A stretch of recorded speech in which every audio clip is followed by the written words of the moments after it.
Hello, history nerds and historians. My name is Krystina, and this is Effed Up Mythology. This is where we talk about a little tidbit from mythology. That's super fucked up. So this year we're going to do something a little different because I want to do Zodiac myths. I know that technically the Zodiac calendar doesn't start until March, but I'm never one to follow expectations. So today we'll be talking about the myth behind all of our Aquarius babies. If you don't know your Zodiac, if your birthday falls between January 20th and February 18th, you are an Aquarius. So people under these air signs are said to be progressive, original, independent, and humanitarians. Cool. But let's get to what we're here for, which is the mythology. So without further ado, sit back, relax, and practice your, oh good God, what the fuck faces.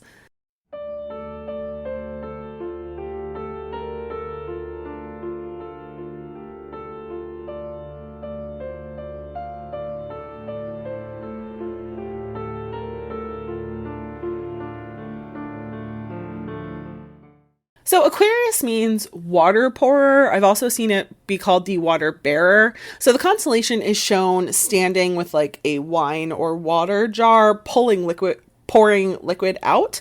And there are a few theories of who this could be because myths are confusing. I have a whole episode about that if you need a refresher as to why we can't ever just have like one goddamn explanation. But because I am an overachiever and you might be wondering what all of the stories are, let's do them all. So the first theory is that the water bearer is a man called Deucalion. So the first theory is that the water bearer is a man named Deucalion. So a little bit of backstory on Deucalion. There was this king named Lycaon. He ruled over all of Arcadia, and he was this like really proud dude who thought that he knew better than even the gods, and he wanted to challenge the reign of the gods. He didn't believe that the gods were actually omniscient or that they knew everything, and he invited Zeus to dinner and put this like extravagant feast before the god. But Zeus was like, what is this shit? I'm not eating it. Because actually it was one of Lycaon's son named Nyctimus. Now, the gods viewed consuming human flesh as an atrocity and as like the ultimate insult. Like, there were sacrifices made to the Greek gods, but they weren't supposed to ever be human sacrifices. So similarly, there was actually one man named Tantalus who tried to do the same thing by feeding one of his sons to the gods, and he was punished for all of eternity to forever be hungry and thirsty in the underworld despite literally standing in a pool of water and next to a fruit tree. So this was not something that was taken lightly. Zeus, in his rage, killed all of the rest of Lycaon's sons, which depending on the source range from like 22 to 50, because these Greek guys just like really got busy a lot. And he turned Lycaon into a wolf. So some people believe that Lycaon is actually like the first werewolf, really, right? So like bringing some spooky shit into it, which is super fun. But before Zeus went back to Mount Olympus, he restored Nyctimus to life, right? So now the only son that survived was Nyctimus, who was the one who died, and now Lycaon is a wolf. But when Zeus got back to Mount Olympus, he was still enraged, and he decided that the entirety of the human race could not be salvaged, and in his anger, he sent a flood down to Earth. It was a terrible flood that was meant to wipe out every living creature on Earth. But the Titan Prometheus heard this plan, and he quickly went down to his son named Deucalion, who was the king of Pythia, and he warned him. So Deucalion built an ark and boarded it with his wife Pyrrha. So the rains came down, they wiped out every living thing except for Deucalion and his wife, which was probably like really frustrating for Nyctimus because he was like just resurrected. Like, what the Hades, y'all. So the rain fell for 9 days straight until finally the ark landed on a mountain when the water started to subside. And Deucalion wanted to know if the waters had truly receded. So he sent a dove that he somehow had on his ark, even though every living creature was said to have been killed. And when the dove returned to him with, I'm assuming, like an olive branch or something, it was assured to him that it was safe to get off the boat or the ark. Like, doesn't this sound familiar to a certain Abrahamic mythology? if you will. So Deucalion and Pyrrha got off the ark and they made a non-human sacrifice to Zeus, which I hope wasn't the dove, but since everything else was killed, I don't know what they would have sacrificed if not the dove. So like, thanks for doing a job for us. Here's a knife in return. And then they went to the really wet and soggy shrine of Themis, who is the Titan goddess of justice. And she showed up and was like, shroud your heads and throw the bones of your mother behind you. And Deucalion and Pyrrha were both like, well, our moms are dead. We have no idea where their bones are because the world just fucking flooded. So what about Mother Earth, in which we are all the children of, right? So they picked up rocks that they found and they were like, rocks, bones, these are like the same thing. And so they took these rocks and they threw them over their shoulder, and all the rocks that Pyrrha threw turned into women, and all the rocks that Deucalion threw turned into men. So there you go. We're all descended from rocks, if you didn't realize that. But Deucalion and his wife weren't the only ones who survived, apparently. It's said that the people of Parnassus woke up to the howling of a wolf and were led by this wolf to a mountaintop, and they all survived and named their new city Lycoria after the wolf that saved them, you know, the first werewolf. And some of these people from Parnassus and now Lycoria migrated to Arcadia, where, according to Robert Graves, even till today, a boy is sacrificed every year and fed to a shepherd chosen by lot, who then howls like a wolf, discards his clothing, swims across a stream, and becomes a werewolf. And if the shepherd doesn't eat people for 8 years, then he can become human again and return to his life, and even become a competitor and a winner in the Olympics, like DeMarcus, who 10 years after he turned back into a human, won a boxing championship at the Olympics. So that's one theory. Let's talk about the next one. So some people think that the water pourer or the water bearer was actually a man named Kekrops. So Kekrops was the first king of the land that would become Athens. And he was what was known as an Autochthones. I think I'm pronouncing that right. Basically, it means that they were born directly from the earth and that they had like a really close association with the earth. And we know that Kekrops was one of these because he was half man and half serpent. The bottom part was serpent, just in case. I needed to clarify that to some of you, I feel like. But the bottom half is serpent, the top half is man.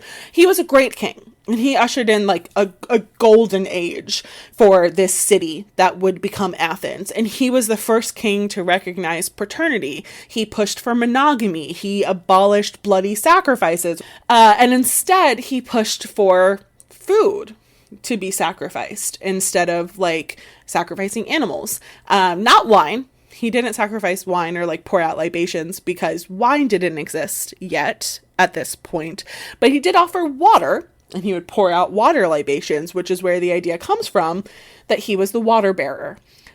I don't want to stop the story there because the story is interesting. So we're going to keep going a little bit. But that is why they think that it might be Kekrops who is the water bearer. So the city didn't have a patron god or goddess yet.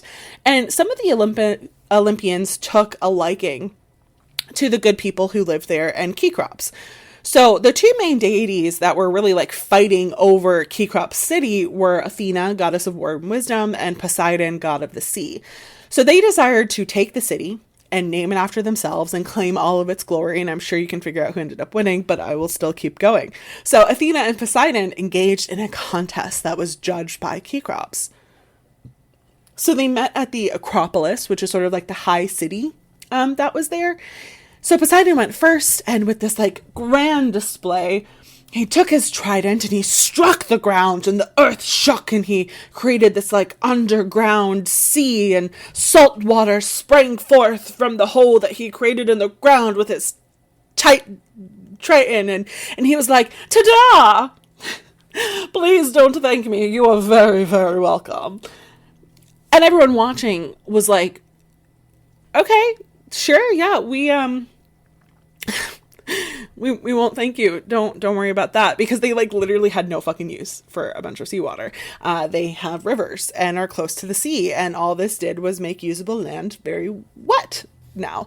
So then it was Athena's turn, and she knelt quietly and planted something in the ground, and within moments a giant tree sprang from the earth. She explained that it was the olive tree, which was a high quality source of timber, as well as a bearer of nutritional fruit, and can make olive oil, which wasn't just for cooking, but would become a status symbol. And her gift was obviously better. So Key Crops announced that Athena was the winner, and they gave her the city, and they named it Athens. And Poseidon was so enraged that he swore revenge. So this is the fuel for some of the future feuds that you will see between Poseidon and Athena, which I mean, we'll hopefully talk about this year, but I plan to talk about some of these last year, and well, that went to hell. So yeah, we laugh about trauma so we don't cry here. So let's go on to the next one. So this is the third and final myth that may be what led to the Aquarius constellation / Zodiac, and this is the one that like most people really seem to believe, and it is that the water bearer was Ganymedes. But actually it's like wine that he's pouring, not water. So Ganymedes was the son of King Tros, who Troy is named after. So he was like this really well-loved dude. And it said that Ganymedes was the most beautiful person in the world, not just man, but man, women, intersex, trans, gender fluid. People like to think that the Greeks were very like closed-minded and conservative.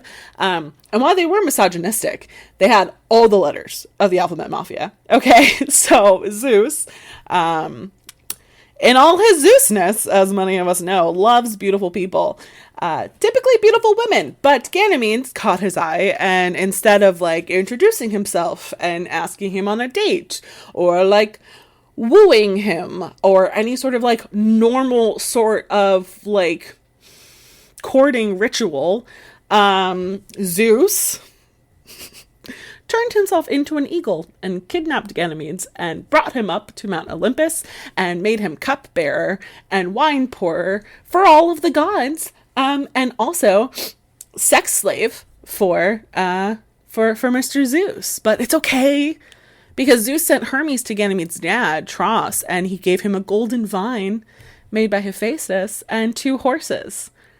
So they were square, and everything's kosher now. But Hera, Zeus's wife, was very upset about this and thought that it insulted her and her daughter Hebe, who was the cupbearer until that point. And so Zeus sent him into the stars to become Aquarius. Like, what the fuck, man? You couldn't just leave him alone, but there you go. That's the third myth of who the Aquarius constellation is. So there's a couple of things with this myth and why most people believe that this is the reasoning behind it being Ganymede as Aquarius. Like I said, it's like the most well-accepted myth. It became very popular in ancient Greece, especially for those who practiced pederasty, who many people know about ancient Greece, which was when an adult man would quote unquote mentor an adolescent or teenage boy with his penis. So prior to this myth being accepted, sodomy in any form was viewed as a way of goddess worship. So there were these priests who would like dress as women and engage in sodomy, and while they were engaging in this act, it was seen as emasculating, which is why it was goddess worship. They were literally like giving up their manhood, which again, here we see the effects of the misogynistic society that they were living in. So by accepting this myth in popular culture, like literally having it written in the stars, if you will, it was now okay to participate in homosexual activities. A lot of the most manly heroes ended up like having male lovers. So you have like Achilles, Hercules, Agamemnon, Peleus, Perseus, Theseus, even some of the gods like Apollo had a lot of male lovers, Dionysus, Hermes, Poseidon, Hephaestus. So it was still not okay to be a woman, but it was okay to be gay. Just not how many common people practiced it, which was with younger boys. But that's just an issue with history. And I've had quite a few people try to tell me that we cannot judge the past on our current values and beliefs.